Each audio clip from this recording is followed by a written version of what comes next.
डाल दीजिए, पानी डाल दीजिए थोड़ा। चलिए बच्चों,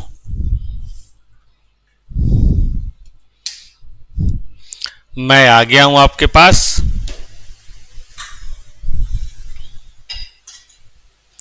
advance account exam oriented batch, accounting standard 16 लेकर एक बेहद ही इंटरेस्टिंग और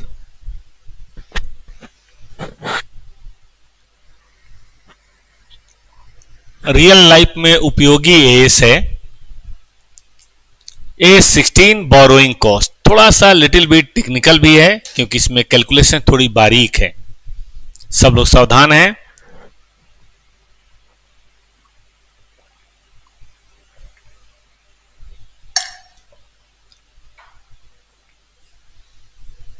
आइए पढ़ते हैं। बोरोइंग कॉस्ट क्या है ये? तो देखिए, बोला गया कि बोरोइंग कॉस्ट का मतलब एएस 16 के लिए, 16 नंबर के लिए, इट इंक्लूड्स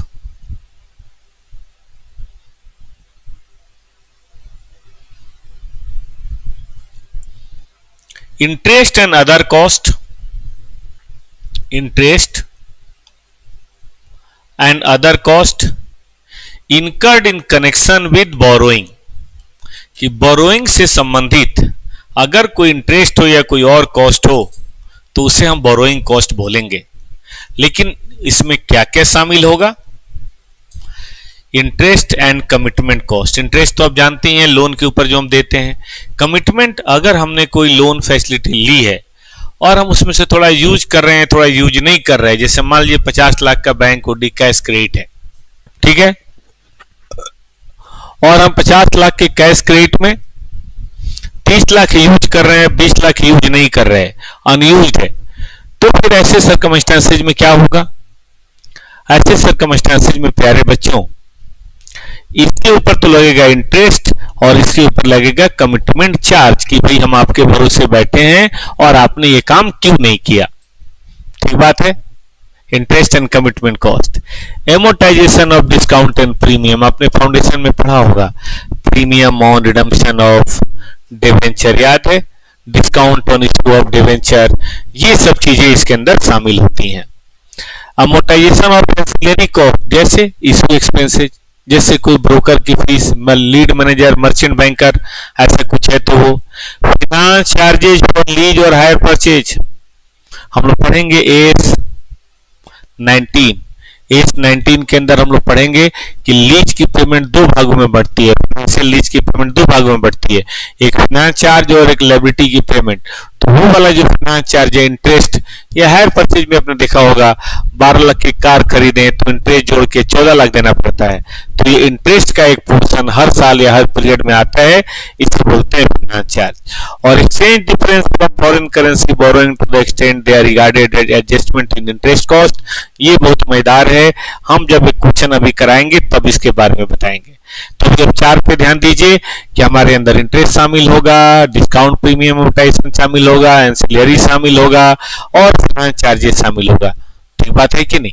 और कुछ इसमें एक एक्सचेंज डिफरेंस है जो थोड़ी देर बाद बात करेंगे, बट इसमें नहीं शामिल होगा एक्चुअल और imported cost of owners equity, चाहे वो इक्विटी प्रेफरेंस शेयर हो या वो डिवेंचर, क्या बोलते हैं, इक्विटी, वो शामिल नहीं होगा। हाँ, प्रेफरेंस में एक शर्त है, वो लायबिलिटी के तौर पे नहीं होना चाहिए, मतलब वो रिडीमेबल नहीं होना चाहिए, वो सर्टेन पीरियड के बाद पेबल नहीं होना चाहिए, उसका डिविडेंड श्योर नहीं होना चाहिए।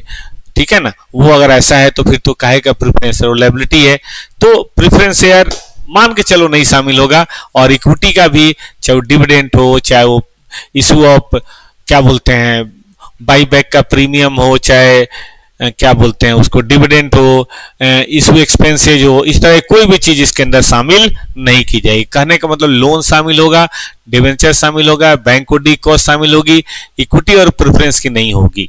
ठीक बात है। तो क्या होगा और क्या नहीं होगा, उम्मीद करते हैं पहले पेज में आपको एकदम क्लियर है। और ये नोट्स कहां मिलेगा?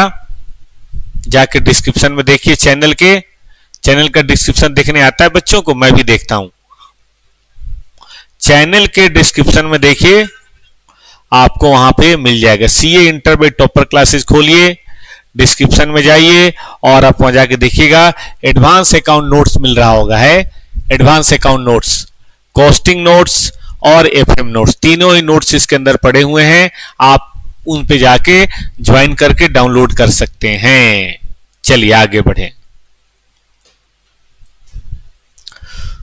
Recognition of borrowing cost. आखिर बोरोइंग कॉस्ट को हम कब रिकॉग्नाइज करें और कैसे रिकॉग्नाइज करें? तो कहता है cost directly attributable to the acquisition construction of qualifying asset capitalise as cost of asset. तय हो गया कि अगर डायरेक्टली एट्रीब्यूटेबल है फॉर द एक्विजिशन या construction of a qualifying asset, नया शब्द है अरे ये क्या लिख दिया मैंने, एक मिनट को बच्चों, कोई और कलर ले लेते हैं, ये तो पूरा पेंट ही कर दे रहा है, रुक जाओ। क्वालिफाइंग एसेट, ठीक है। तो अगर कोई ऐसा है तो हम उसको बोलेंगे, बताइए क्या, उसे कैपिटलाइज करो कॉस्ट ऑफ द एसेट। मतलब हमने लोन लिया, लोन लेके हम कोई बिल्डिंग बना रहे हैं, तो बिल्डिंग बनाने में जितना समय लग रहा है उसके जो खर्चे होंगे वो यहां पे शामिल किए जाएंगे, ठीक बात है। ऑल अदर बोरोइंग कॉस्ट, बाकी जो भी बोरोइंग कॉस्ट है, चाहे वो प्रीमियम हो, इंटरेस्ट हो या कोई भी हो, वो उस साल के, जिस साल वो एक्रू हुआ है, एक्सपेंस के रूप में माना जाएगा। तो मेरा कहना है कि सारे बोरोइंग कॉस्ट जिस साल इनकर्ड होते हैं उस साल के पीएल में जाएंगे, लेकिन अगर वो एक्विजिशन, कंस्ट्रक्शन या किसी क्वालिफाइंग एसेट्स में कंस्ट्रक्शन के दरमियान डायरेक्टली इन्वॉल्व है तो फिर वो कैपिटलाइज किया जाएगा उस एसेट्स की कॉस्ट के लिए। सही पूछिए, तो इसी बात के लिए अकाउंटिंग स्टैंडर्ड आया है, वरना पीएल में जाएगा ये कौन नहीं जानता, पीएल में जाएगा ये कौन नहीं जानता है, सब लोग जानते हैं पीएल में जाएगा, ठीक है बच्चों। आइए अब क्या है क्वालिफाइंग एसेट, तो कहता है which necessarily takes a substantial period of time. Substantial period of time को डिफाइन किया गया है से 12 मंथ और मोर, ठीक है ना, to get ready for intended use और सेल। मतलब यूज का मतलब फिक्स्ड एसेट, इंटेंजिबल, टेंजिबल भी हो सकता है, और सेल मतलब इन्वेंट्री भी हो सकता है। इन्वेंट्री को बनाने में या पीपी या इंटेंजिबल एसेट को बनाने में अगर substantially period of time necessary लगता है, मतलब लगता ही लगता है, जैसे लैंड एंड बिल्डिंग में, बिल्डिंग बनाने में देखो 2-4 साल लगता ही है, डैम बनाने में, फ्लाईओवर बनाने में, मेट्रो बनाने में लगता ही है। मैंने सुना है बिल्डिंग सोसाइटी बनाएंगे आप, भले आपको बेचना ही क्यों नहीं हो तो भी लगता है। खास तरह की वाइन लिकर बनाने में भी टाइम लगता है, लेकिन ब्रेड बनाने में नहीं लगता, फर्नीचर बनाने में, कंप्यूटर बनाने में, टेबल बनाने में नहीं लगता, बल्ब बनाने में नहीं लगता। तो इन सब चीजों में अगर कोई चीज है तो हम उसे कैपिटलाइज कतई भी नहीं करेंगे। वो कहां जाएगा बेटा, that will go to the profit and loss. लेकिन कोई ऐसी चीज जो जनरली 12 महीने से ज्यादा लेता है, इसलिए नहीं कि आपकी बार प्रॉब्लम हो गई, इसलिए जनरली 12 महीने से ज्यादा लेता है, हम उसे कैपिटलाइज करेंगे।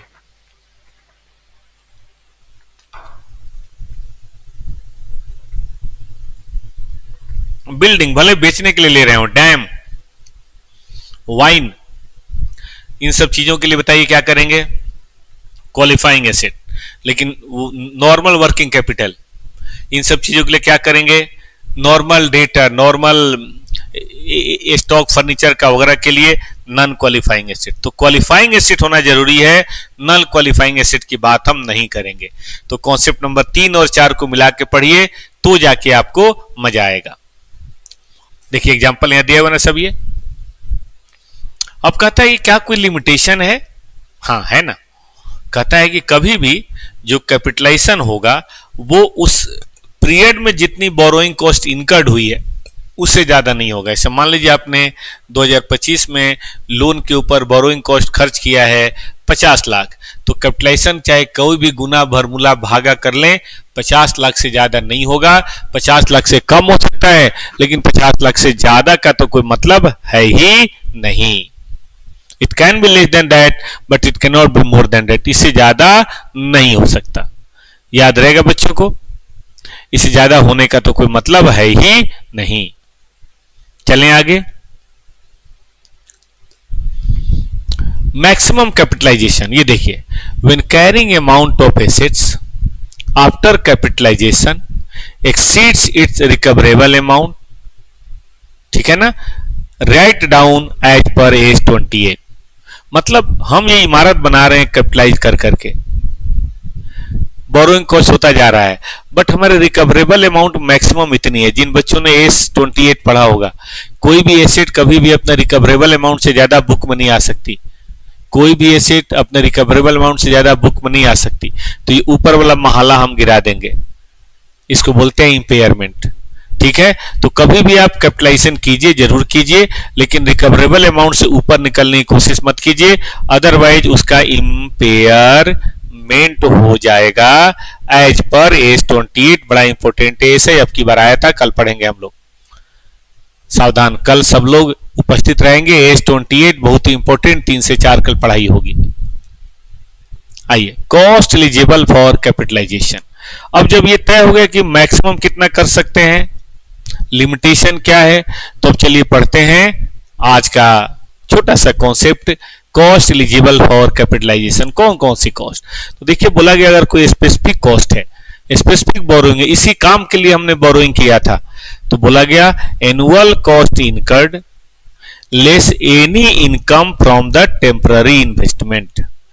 जो भी एक्चुअल कॉस्ट आपने इनकर्ड किया है, अगर मान लीजिए किसी काम के लिए आपने स्पेसिफिक लोन लिया है कि मैं इसी काम के लिए लोन लेके बैठा हूं, तो अगर आपने स्पेसिफिक उसी काम के लिए बेटा अगर आपने ले रखा है, कॉस्ट आपने इनकर किया है, ठीक है, तो फिर ऐसे सर्कमस्टांसेज में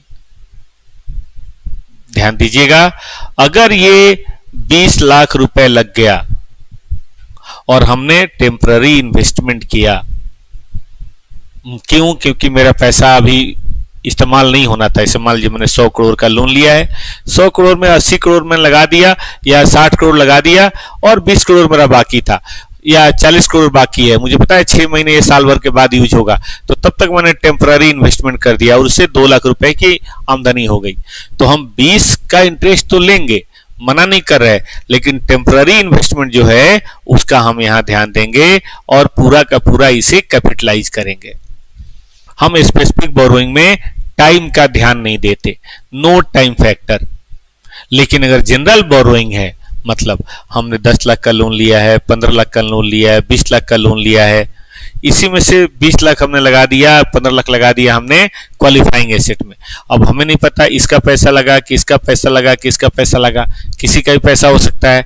तो कहता है कि as per WACC with time factor, time factor का ध्यान दीजिए और weighted average cost of capital निकालिए और उसके हिसाब से कीजिए।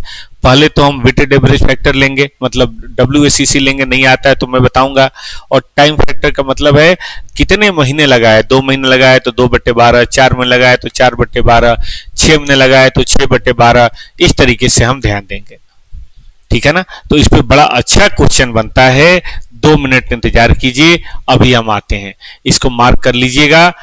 स्पेसिफिक बोरोइंग है तो टाइम फैक्टर का ध्यान नहीं देना है, जो इंटरेस्ट बनेगा वो लेना है।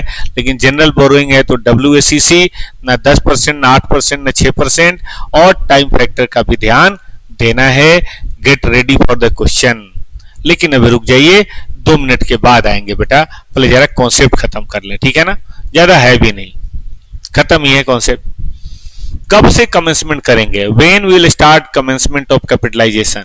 तो कहा गया when 3 conditions are satisfied, when 3 conditions are satisfied. Number 1, borrowing cost is incurred, number 1, borrowing cost is incurred.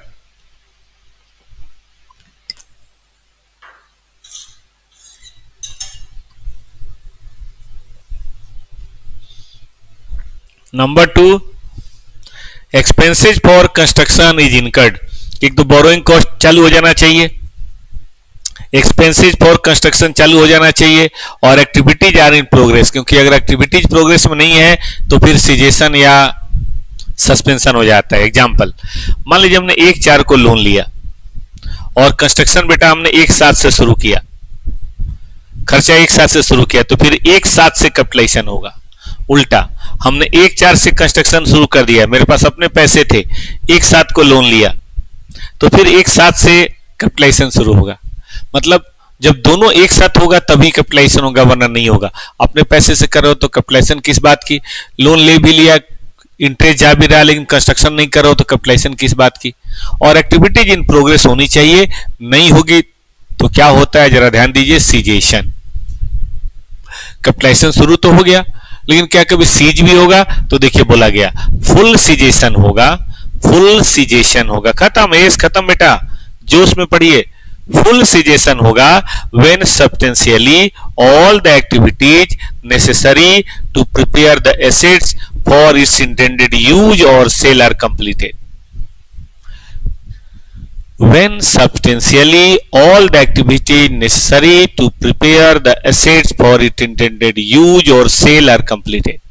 जिस काम के लिए मैंने ये चीज बनाई है या अवेलेबल फॉर सेल हो जाए, अगर वो सारी एक्टिविटीज पूरी हो जाती हैं, इवन सब्सटेंशियली भी, तो भैया कैपिटलाइजेशन रोक दो, बेशक लोन बाद में देते रहना। मतलब मैंने एक बिल्डिंग बनाई, 1/4/2025 से शुरू हुआ और 31/3/2028 तक बिल्डिंग बन रही है, लोन मैंने 2040 में पे किया, पे करते रहो 2040 में आप, कैपिटलाइजेशन यहां शुरू होगा, यहां खत्म होगा, उसके बाद कैपिटलाइजेशन नहीं होगा। सुना बच्चों ने, उसके बाद कैपिटलाइजेशन नहीं होगा। आगे ये पार्शियल, कई बार ऐसा भी होता है कि कुछ चीजें ना टुकड़ों में बनती हैं, जैसे मान लो एक फ्लाईओवर है या हाईवे है, 250 किलोमीटर का हाईवे है, 250 किलोमीटर में 150 किलोमीटर हाईवे बन गया और चालू हो गया। यहां पे हमारा खर्च लगा है 200 करोड़, यहां अभी काम चल रहा है और खर्च लगा है 150 करोड़। एस कहता है इसका कैपिटलाइजेशन रुक जाएगा because now asset is under use, और इसका खर्च चलता रहेगा, तो इसका रुक जाएगा क्योंकि पार्ट इज रेडी, इसका चलता रहेगा। जब पूरा काम शुरू हो जाएगा, सब पे मतलब ट्रैफिक शुरू हो जाएगा, रेडी फॉर यूज हो जाएगा, तो काम खत्म। तो यहां बात ध्यान देने की बात है बेटा, मेन बात क्या, रेडी फॉर यूज होना है ना, नेसेसरी एक्टिविटीज खत्म हो जाए, सभी का एक्टिविटीज हो जाए, कंप्लीट हो जाए, बात खत्म। एक्चुअल यूज से मतलब नहीं है, एक्चुअल यूज हो या एक्चुअल यूज ना हो, इससे कोई लेना देना नहीं है, ठीक है। और बीच में कई बार ऐसा होता है बेटा कि एक्टिविटी या active development is interrupted during the extended period when substantial technical or investigative work is carried out. देखिएगा ऐसा कई बार होता है कि काम चलते चलते रुक जाता है क्योंकि पैसा खत्म हो गया, कोई लीगल प्रॉब्लम आ गई, और 4 साल बाद फिर काम शुरू होता है, तो ये कहता है यहाँ कैपिटलाइज होगा, यहाँ कैपिटलाइज होगा, यहाँ नहीं होगा। लेकिन अगर ये delay due to some technical reason की एक छत के बाद दूसरी छत नहीं डाल सकते, थोड़ा समय देना पड़ेगा, या कोई एडमिनिस्ट्रेटिव वर्क है, जैसे नक्शा चल रहा है, कुछ फाइल बन रही है, तब नहीं रुकेगा। लेकिन पैसा खत्म हो गया या लीगल प्रॉब्लम है, ऐसी कोई बात है, यहां कैपिटलाइजेशन होगा, यहां होगा, यहां प्रॉफिट एंड लॉस में जाएगा। बट अगर टेम्पररी डिले जरूरी है प्रोसेस के चलते, जैसे मान लीजिए आप पुल बना रहे हैं नदी पे और बाढ़ का समय आ गया, जुलाई अगस्त सितंबर आ गया, तो फिर कोई भी आदमी काम रोक देता है, ठीक है ना, कोई भी आदमी काम रोक देगा, तो फिर ऐसी कोई दिक्कत नहीं है, उस समय आप सस्पेंड मत कीजिए। तो ये बात ध्यान देनी है कि अगर temporary delay necessary for progress हो, टेक्निकल रीजन हो, एडमिनिस्ट्रेटिव रीजन हो, तब तो आप कैपिटलाइजेशन नहीं रोकेंगे थोड़े समय के लिए। अदर देन दैट अगर सब्सटेंशियल पीरियड में रुक जाता है तो भाई कैपिटलाइजेशन को आपको रोक देना चाहिए। तो देखिए शुरू तब होगा जब 3 शर्तें होंगी, बंद कब होगा जब एक्टिव खत्म हो गया, सस्पेंड कब होगा जब थोड़े समय के लिए काम इंटरप्टेड हो गया है। बस यही टेक्निकल वर्ड को ध्यान देते जब बच्चों, बात खत्म। आपको पता है आपने कितने टाइम में 20 मिनट में A16 खत्म कर दिया, वो तो अच्छा है 16 मिनट में नहीं हुआ। और अब रिवीजन करते समय बेटा, रिवीजन करते समय आपने 10 मिनट में कंप्लीट करना है। 4 बार 5 बार एक दिन के अंदर आप पढ़ लीजिए, पूरा एस लाइन बाय लाइन आपको याद हो जाएगा। चलिए ना कितने क्वेश्चन आप मेरे से करवाते हैं, मैं करता हूं। Disclosure, accounting policy for borrowing cost, कहां कैपिटलाइज कर रहे हैं कहां नहीं कर रहे हैं, और amount of borrowing cost capitalised, कितना आपने इस साल बोरोइंग कॉस्ट किया है, ये नोट्स में आप दिखा देंगे, अकाउंटिंग पॉलिसी वाले नोट्स में और बाकी चीजों में। तो देख लीजिए टोटल 10 भागों में मैंने बांटा, एक बार फिर से मेरे साथ fast. What is borrowing cost, क्या शामिल होता और क्या नहीं होता। सेकेंड, कब रिकॉग्नाइज करेंगे और कब पीएल में जाएगा।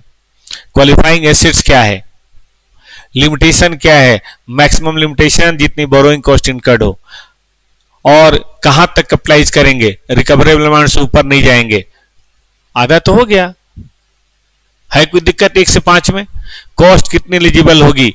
स्पेसिफिक बोरोइंग है तो पूरी टेम्पररी इन्वेस्टमेंट घटा के, और जनरल है तो WACC टाइम फैक्टर। सबसे इंपॉर्टेंट बेटा यही है, 6 नंबर को मार्क कर लीजिएगा। और कमेंसमेंट ऑफ कैपिटलाइजेशन, वो जो नोट्स दिया है ना, नोट्स लेके बेटा जी डाउनलोड कर लीजिएगा, या तो स्क्रीन या फोटोकॉपी, काम खत्म। और कमेंसमेंट ऑफ कैपिटलाइजेशन कब होगा? When 3 conditions are satisfied, borrowing cost incurred हो, कंस्ट्रक्शन शुरू हो जाए और एक्टिविटी जारी इन प्रोग्रेस। सीजेशन कब होगा? जब सब्सटेंशियली काम खत्म हो जाए, या पार्ट में या फुल। सस्पेंशन कब होगा? जब एक्टिव डेवलपमेंट इंटरप्टेड हो। डिस्क्लोजर कर देना है। कितने पन्ने हैं? कहने को ये 4 पन्ने हैं, देखा जाए तो एक सांस है। 27 है, इसमें से एक आपने खत्म कर लिया बेटा। ऐसे देखो, 1/27, 4% सिलेबस आपने 20 मिनट में रिवाइज कर लिया। और जिन बच्चों ने पहली बार पढ़ा है, हमें उम्मीद है उन्हें भी कोई दिक्कत नहीं होनी चाहिए। आइए चलते हैं, अब प्रैक्टिस करते हैं। इन्हीं 1 से 10 बातों में कोई होगा, उसमें भी मैं पहले बता देता हूं। 3, 4, 5, 6, 7 यही मेन है, बाकी तो सब ऐसे ही है। Let start.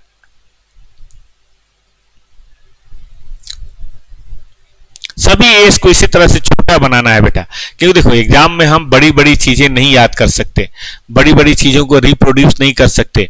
जितना छोटा होगा उतना बढ़िया। एक पॉइंट मैंने छोड़ा है, उसके ऊपर ये कराऊंगा, थोड़ा सब्र कीजिए। कराऊंगा बेटा, जरूर कराऊंगा। पहले ये देखिए, एक पॉइंट मैंने कहा था ना, कॉन्सेप्ट 1 में पॉइंट नंबर 5 छोड़ा है, वो कराऊंगा। वो ये सिलेबस से थोड़ा संबंधित है, लेकिन कोई बात नहीं, अभी मैं करा दूंगा।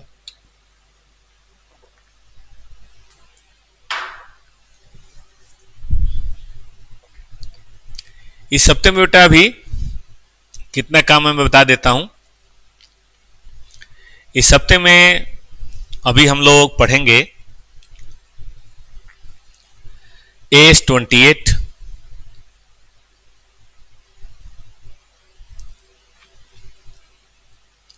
और AS28 बेटा 2 क्लास लगाऊंगा, ठीक रहेगा ना?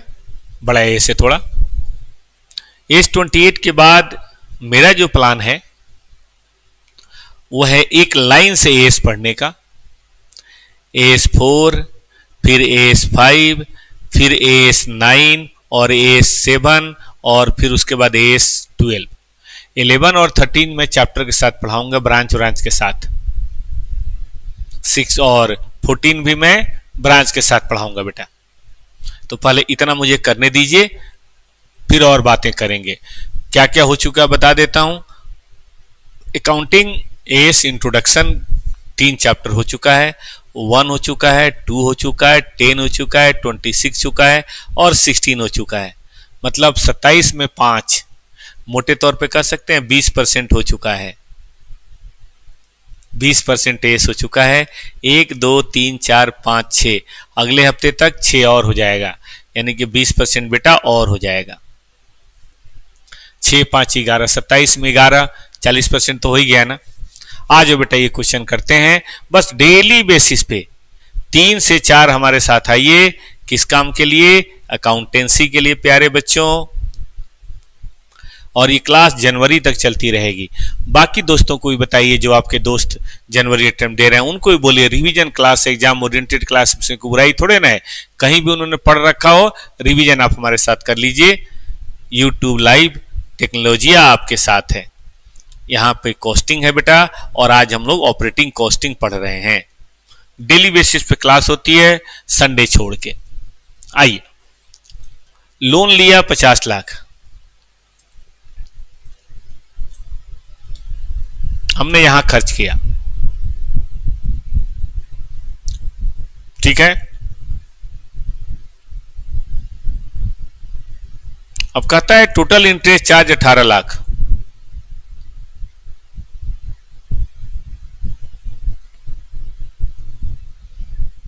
अब देखिए ये सब टोटल जो मिला के है ना, ये 120 है। 120 में 50 लाख, इसका मतलब बाकी और भी कोई लोन रहा होगा या कोई अपना पैसा रहा होगा,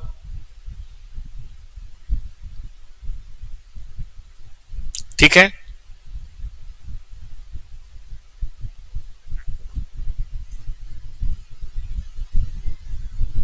अब देखना ये है, ये गड़बड़ है बेटा, ये 120 है, इसे ठीक करो, 120 है ये स्टडी मटेरियल में देख के बताइए तो ये 120 है कि 50 है?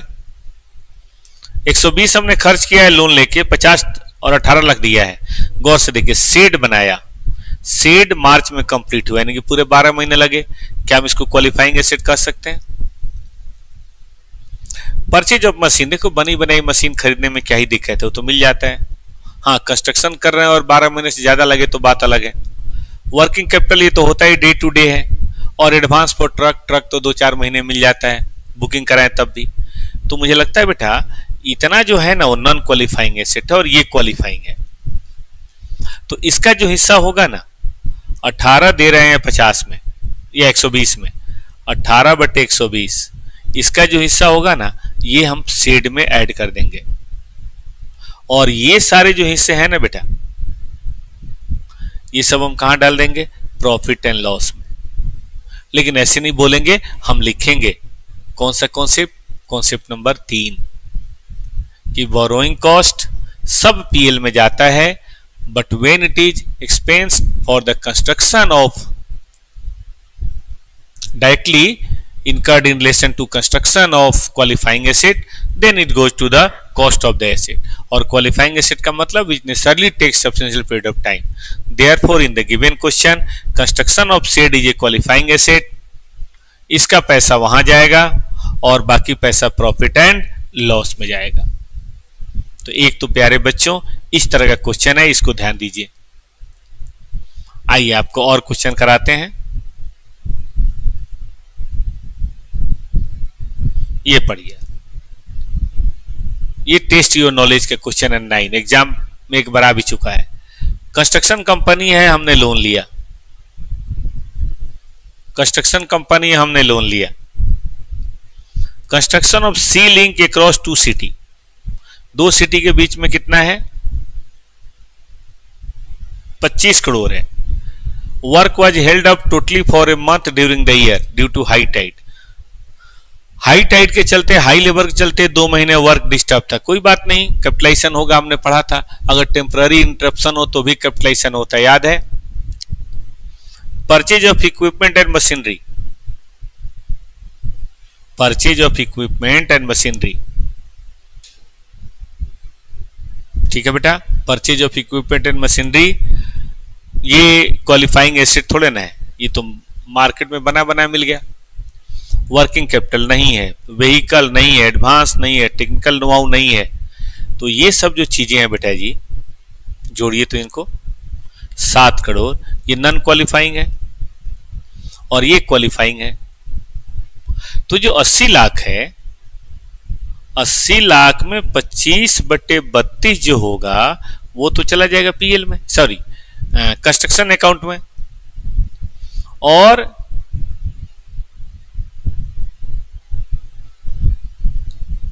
ये जो है बेटा कहां जाएगा? 80 करोड़ है बटे 32 करोड़ है, ये कहां जाएगा बेटा? ये जाएगा आपके प्रॉफिट एंड लॉस में।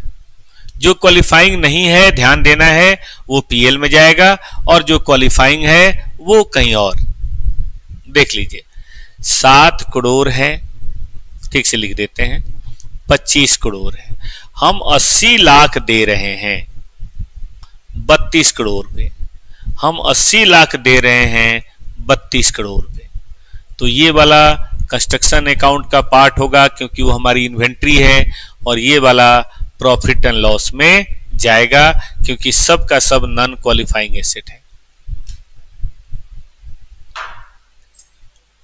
ठीक है बेटा।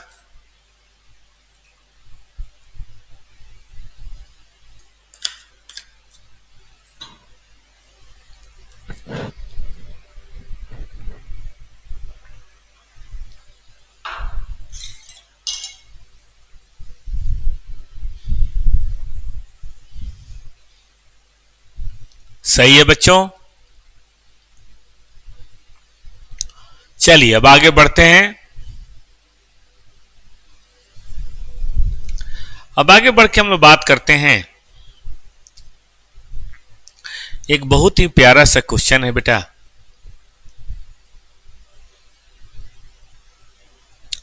ये वाला जिसके लिए मैं कह रहा था आप सबको ध्यान देना चाहिए, इसे देख लीजिए और एक जो मैंने छोड़ा है उसे देख लीजिए।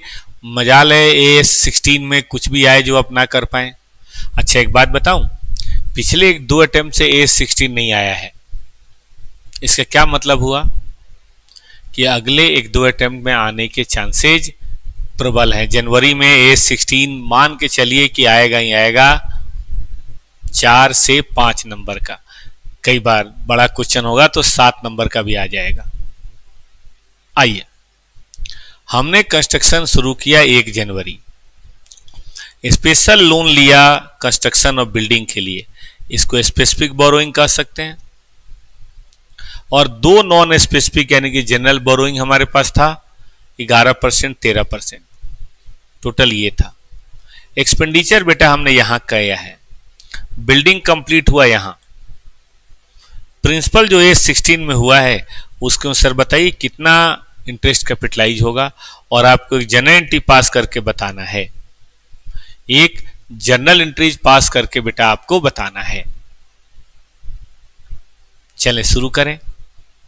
तो देखिए, ये स्पेसिफिक बोरोइंग तो जो भी उसका इंटरेस्ट बनता है पूरी की पूरी तरह ऐड होगा, इसमें तो कोई दो मत है नहीं। 10,000 रुपये बनते हैं मेरे ख्याल से, 1,10% पूरे साल। लेकिन इसका हमें स्पेसिफिक कॉस्ट निकालनी पड़ेगी, आता है निकालने। 5 लाख के 11% 55,000। FM पढ़ेंगे बेटा, याद रखो बच्चों, नवंबर महीने में हम लोग FM का रिवीजन करेंगे। ये देखो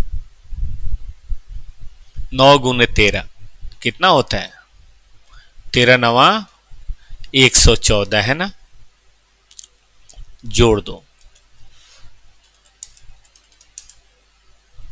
169 आउट फॉर 14 लाख्स। तो बेटा 169 divided by 14 lakhs into 100 WACC आ गया। 169 डिवाइडेड बाई 14 लाख्स 12.07%।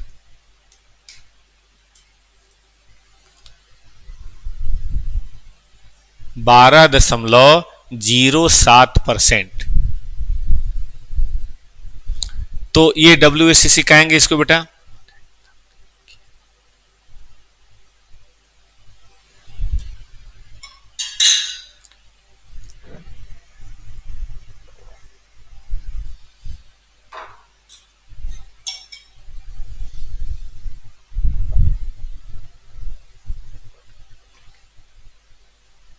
WACC है।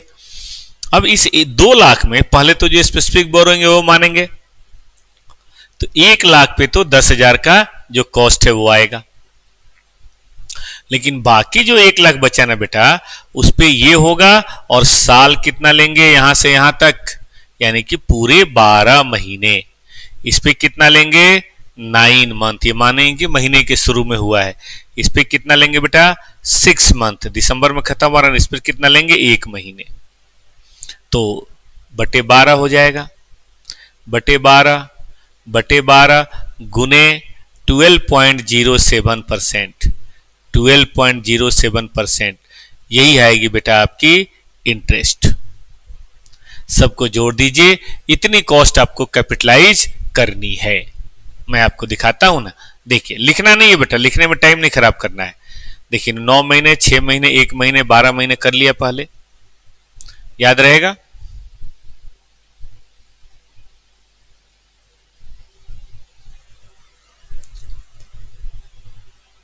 ये निकाला इन्होंने,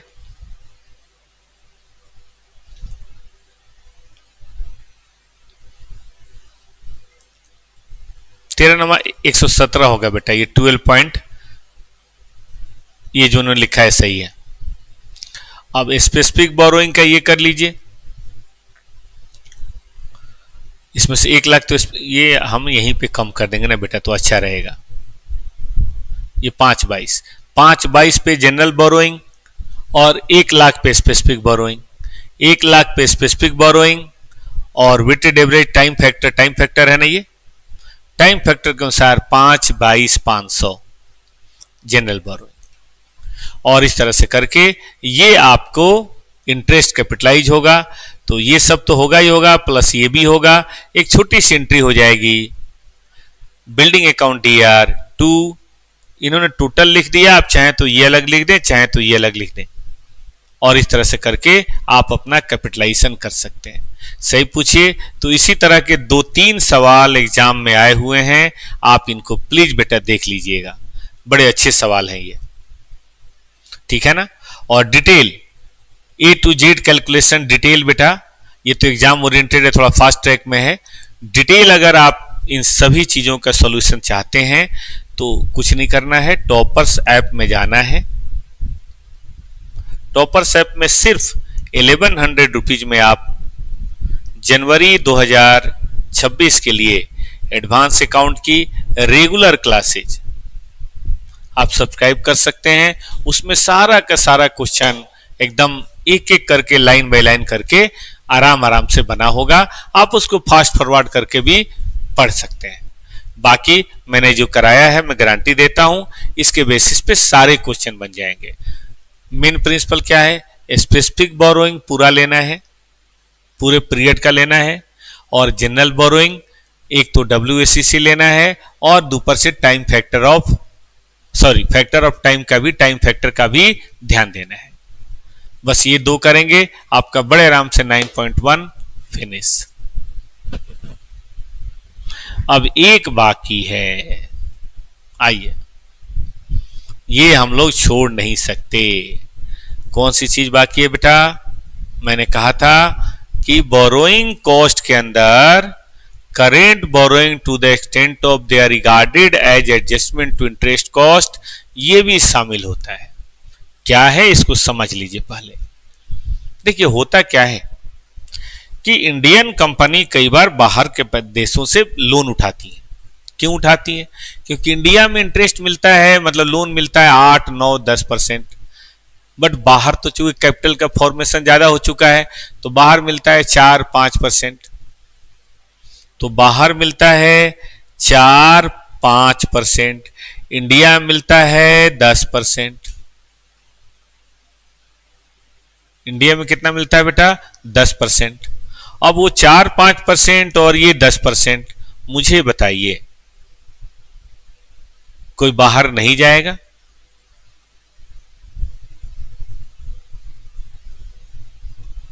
अगर बाहर जाएगा और वहां से लोन लेके आएगा तो बेटा सेविंग ऑफ इंटरेस्ट होगा,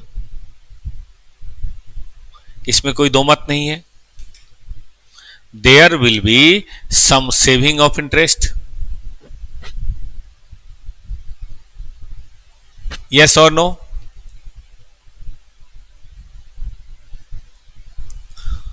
अब बेटा जब ये सेविंग ऑफ इंटरेस्ट होगा ना,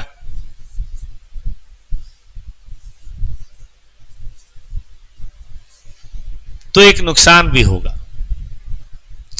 बाहर आप लेकर आएंगे जिस वक्त, उस वक्त डॉलर का रेट हो सकता है 80 हो, और अब जाके इंडिया में 1 साल के बाद डॉलर का रेट हो गया 84, तो 4 रुपए पर डॉलर का नुकसान हुआ। अगर आपने 1 लाख रुपए भी, 1 लाख डॉलर भी लिया है तो आपको 4 लाख डॉलर का नुकसान हो गया। तो ये एएस कहता है, जरा समझ लीजिएगा बेटा, बहुत अच्छा पॉइंट है।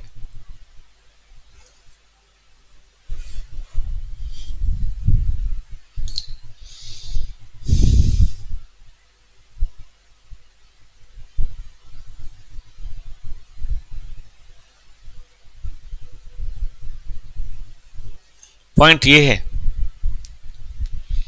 कि in case of foreign currency loan, ठीक है,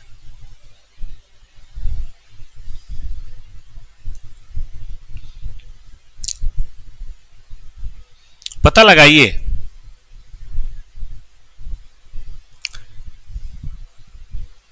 एक्चुअल इंटरेस्ट कॉस्ट आप क्या दे रहे हैं, पता लगाइए। Interest cost that could be incurred if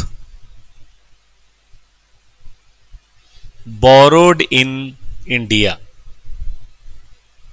जाहिर ये कम होगा। पता लगाइए what is saving in interest cost due to borrowing in foreign. कुछ सेविंग होगा बेटा। अब आप पता लगाइए कि what is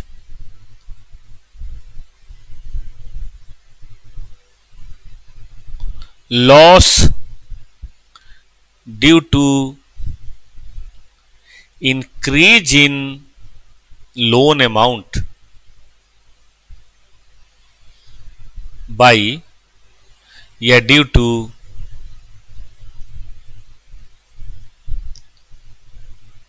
foreign exchange fluctuation. नहीं तो पूरा गुलाबी हो गया। फॉरेन एक्सचेंज फ्लैक्चुएशन, ये आप पता लगाइए। एस कहता है up to the extent of saving जो है ना बेटा,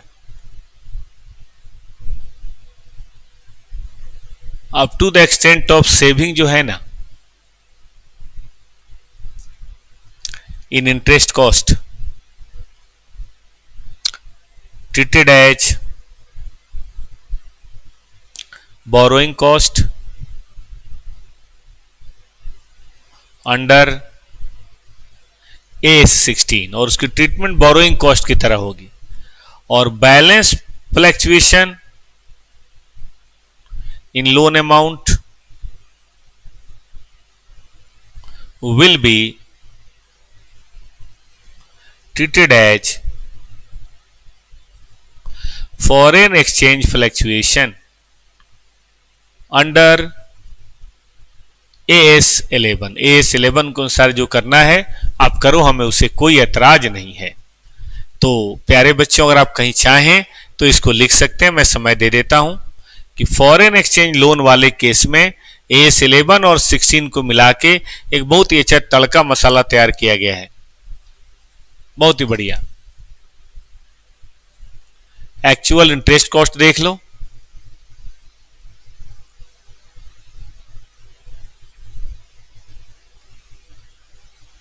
ठीक है बेटा।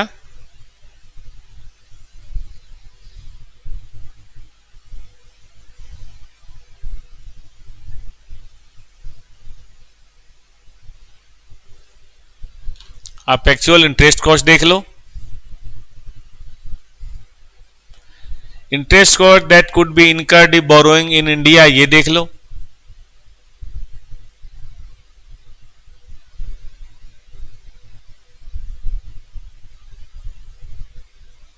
ठीक है बेटा।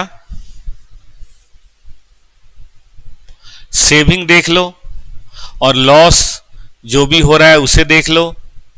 जितनी सेविंग है वो बोरोइंग कॉस्ट मानी जाएगी, भले वो पीएल में जाए चाहे कैपिटलाइज, जो बात की बात है। और बाकी जो है वो फॉरेन एक्सचेंज फ्लैक्चुएशन माना जाएगा। आप कहोगे सर ऐसे तो नहीं समझ आ रहा, क्वेश्चन कराओ। तो हम है ना बेटा तेरे नाम। देखो बेटा ये क्वेश्चन है,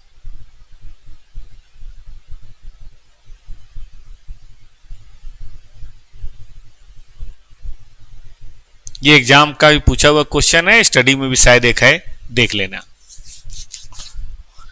$20 लाख है ना।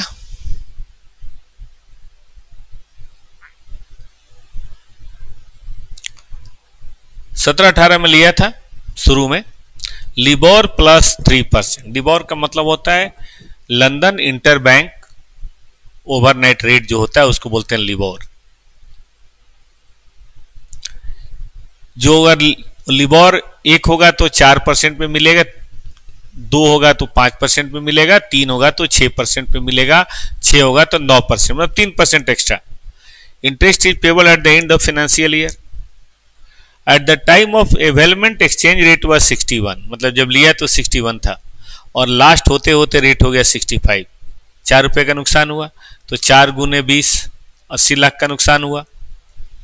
अगर हम इंडिया में लेते तो 10.5 का होता। आपको एक तो बोरोइंग कॉस्ट निकालना है और एक डिफरेंस निकालना है एज पर A16। आइए मैं शुरू करता हूं। देखिए $20 लाख, 4% का इंटरेस्ट है दिया हुआ। कैसे 4%? 1 + 3 और 1 साल। साल के लास्ट में अब देंगे तो साल का लास्ट का exchange rate as per A11 लगेगा। तो देखो इंटरेस्ट बनता है 52 लाख। स्टेप 1 कि एक्चुअल इंटरेस्ट क्या है ये बताया था ना मैंने, कॉपी देखो। स्टेप 1, अगर ये लोन हम इंडिया में लेते तो क्या होता? इंडिया में लेते तो 20 लाख, साल के शुरू का रेट था 61, यानी कितना लोन हमें लेना पड़ता? 10.5। ये हो गया स्टेप नंबर 2। अब बताइए इस 52 लाख की बजाय, मतलब एक 28 की बजाय 52 लाख देना पड़ा। What is saving? सेविंग है 76। स्टेप नंबर 3 है भैया सेविंग। 128 की बजाय 52 देना पड़ा, तो सेविंग 76 है, हाँ या ना? तो लिख लीजिए सेविंग 76 है।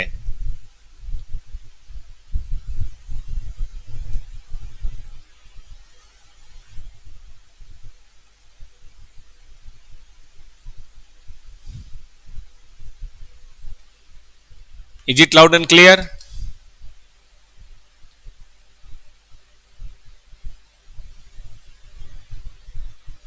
आगे बढ़े। अब नुकसान कितना हुआ है? 20 लाख का 61 से बढ़ के 65, मतलब 80 लाख नुकसान हुआ है। तो सर ने क्या बताया था?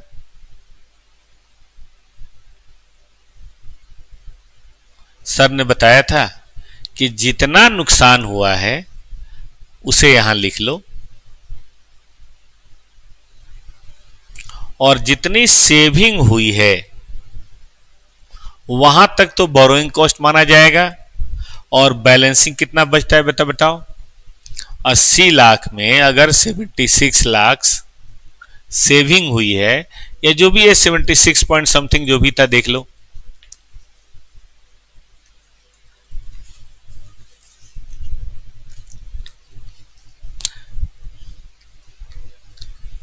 समझ में आ रहा है बच्चों को?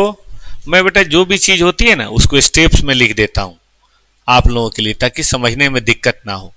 इतना क्लियर कट स्टेप बेटा कहीं नहीं मिलेगा आपको। मैंने एकदम बढ़िया से स्टेप वाइज आपको कर दिया कि एक्चुअल इंटरेस्ट कॉस्ट 52, खर्चा 128.1, saving 76.1, difference in borrowing 80, $20 lakh into 4 रुपए। अब 76.1 इधर चला गया, बचा कितना बेटा? 3.9। तो 3.9 AS11 में चला जाएगा, 76 यहां। तो कोई पूछे टोटल बोरोइंग कॉस्ट कितना हुआ? देखो इंटरेस्ट कॉस्ट तो होगा ही होगा, मतलब 52 लाख तो थोड़े ना मना कर देंगे हम, 52 लाख तो बेटा होगा ही होगा। और प्लस इसी के बारे में लिखा था ना कि इंटरेस्ट कॉस्ट रिगार्डेड एज, मतलब foreign exchange fluctuation,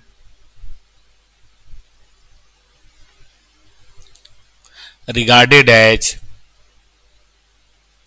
borrowing cost. कितना मुन्नू? 76.1। तो ये आपका हो गया टोटल बोरोइंग कॉस्ट 128.1। ठीक बात है।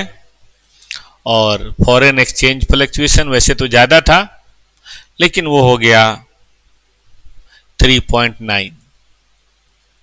इसकी ट्रीटमेंट आप AS16 के अनुसार करिए, जैसे भी करना हो, कैपिटलाइज करना हो या जो भी करना हो, ये अभी भी AS11 माना जाएगा।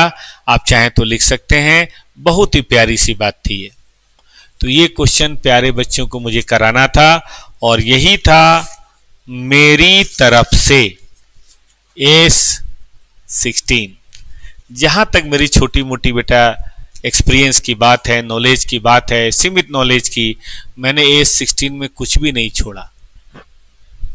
अब आपको इन कॉन्सेप्ट को बार बार पढ़ के यहां लाना है, और जो प्रैक्टिस के क्वेश्चन मैंने दे रखे हैं, या आप जिस भी टीचर से पढ़े हैं, जिस भी नोट से पढ़े हैं, सबसे पहले तो CA इंस्टीट्यूट से पढ़ना भाई साहब, फिर कहीं और पढ़ना, तो वो सारे क्वेश्चन बनाइए।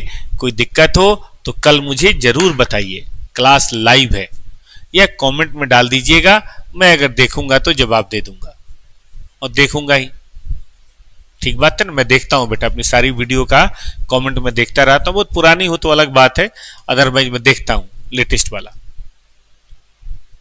खत्म। कल क्या पढ़ना है बेटा? कल सब लोग इसी समय मिलेंगे, हम लोग पढ़ेंगे ACE28, और जो सेकेंड ग्रुप वाले हैं मिलिए ना 4 बजे, 4:30 बजे, 4:30 बजे बेटा मिलते हैं हम लोग, और पढ़ते हैं ऑपरेटिंग कॉस्टिंग, कल 3 से 4। आप सबको थोड़े समय के लिए विदा कहने का टाइम है। Good bye.